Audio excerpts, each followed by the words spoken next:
عثمان غنی رضی اللہ عنہ ملاقات لراته نو صحابي غالبا چې انس رضی اللہ عنہ نو پلاره کې په یو زنانه باندې نظر پریوت، یو زنانه باندې نظر نو چراله د عثمان غنی رضی اللہ عنہ مجلس نو قسم نشو دته وکتل نو عثمان غنی رضی اللہ عنہ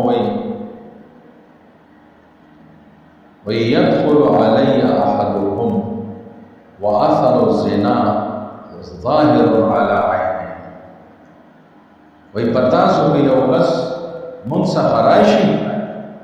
او وی د زنا اثر د پسترو کې ښکاري، زنا اثر پسترو کې ښکاري.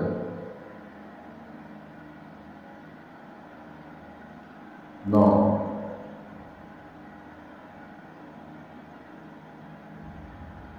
عثمان غنی رضی اللہ عنہ ورته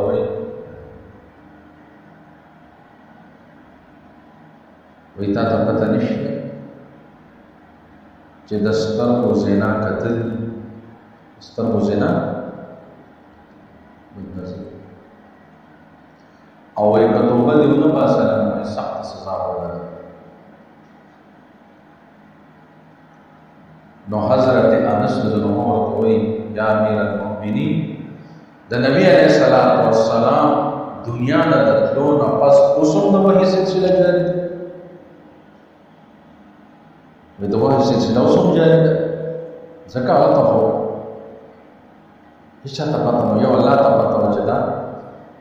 زبر بلا راځم دا بد نظری چې ما نشوي دا سره پته نو تا ته څنګه پته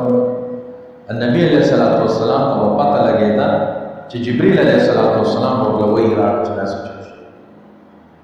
نبی علیہ السلام په دنیا نه تللی دی اوس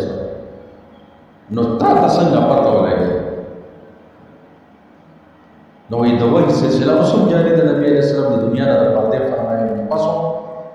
عثمان علی رضی الله عنه ورته وایي چې دا د نبی علیہ السلام د تلو نه پس د وحي سلسله منقطع شوې ده، ختم شوې ده، بنده شوې ده. خدا هغه فراست دی چې الله تعالی یو مؤمن اتقوا فراست المؤمن فإنه ينظر بنور الله. د مؤمن د فراست نه ویریږي، د الله په نور سره کتل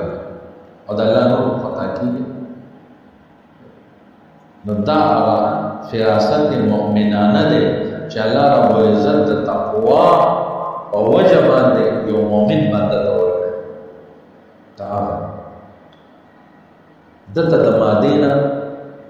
پاک کاری د ماده نه ما دا ماده چې دا د لپاره ورکاوټ نه درځي دا نظر ورته دا الله په نور سره نه کتل متقی پرهیزګار چې دومره د ګناهونو د ارسنه ځان بالکل بچ ساتي نو د جراثیم د ارسنه د قصفه کاری بیا ګناه